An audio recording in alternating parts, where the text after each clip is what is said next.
আমি এবং আদিল আমরা সিলেটে এসেছি গত পরশুদিন। সিলেটের শমশেরনগর এসেছি। শমশেরনগরে অনেক টি বাগান এবং এখানে এই টি বাগানের একটা রিসোর্টে আমরা দুজনেই বাব্বাটা উঠেছি। তো খুবই সুন্দর একটা জায়গা। এই জায়গায় আজকে আমরা ভাবলাম যে এটার প্রাকৃতিক সৌন্দর্য দেখার জন্য আমরা একটু ঘুরে আসি। তো আমরা একটা মোটর বাইক নিয়ে নিলাম আমার বন্ধুর কাছ থেকে, আমাদের ডাক্তার আমিনুল ইসলাম আমাদের বন্ধু।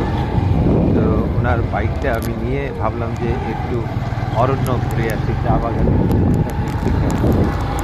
এখন বিকেল ঠিক 5টা বাজে। তো রাস্তাঘাট একেবারেই নীরব, এখানে কোনো মানুষজন নেই। আমার একটু থমথমে ভাবই বলা যায়, এখানে কোনো মানুষ নেই।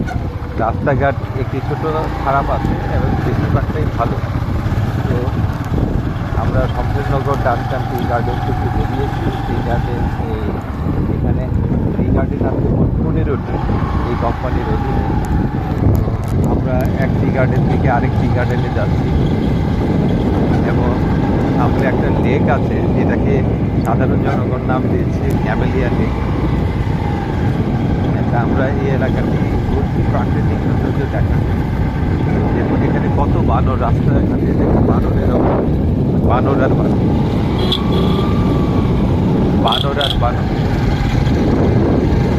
আমাদের সামনে বড় পাহাড় দেখা যাচ্ছে, সুন্দর একটা পাহাড়। এবং ডান সাইডে দেখুন কত বাম সাইডে কত সবুজে ঘেরা চা বাগান, আর ডান দিকে অতটা সবুজ নেই, কারণ শীতের দিনে চা সাধারণত উৎপন্ন হয় না, বর্ষার সিজনে চাগুলো হয়।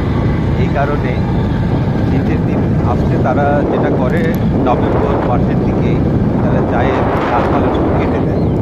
ডালপালা কেটে দিলে পরে এরপরে যখন এপ্রিল মাসে বৃষ্টি বাদল হয় তখনই আস্তে আস্তে পাতা আবার নতুন পাতা গজানো শুরু।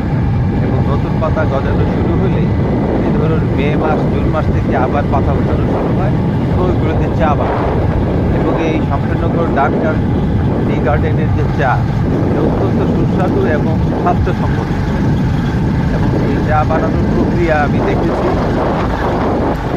আশা করি আপনারা যদি সিলেট অঞ্চলে আসেন, যেহেতু একটা চা বাগান বিশেষ করে যদি অনুমতি পান তাদের চায়ের ফ্যাক্টরিটা একটু দেখুন যে চা কত সুন্দরভাবে বানায়।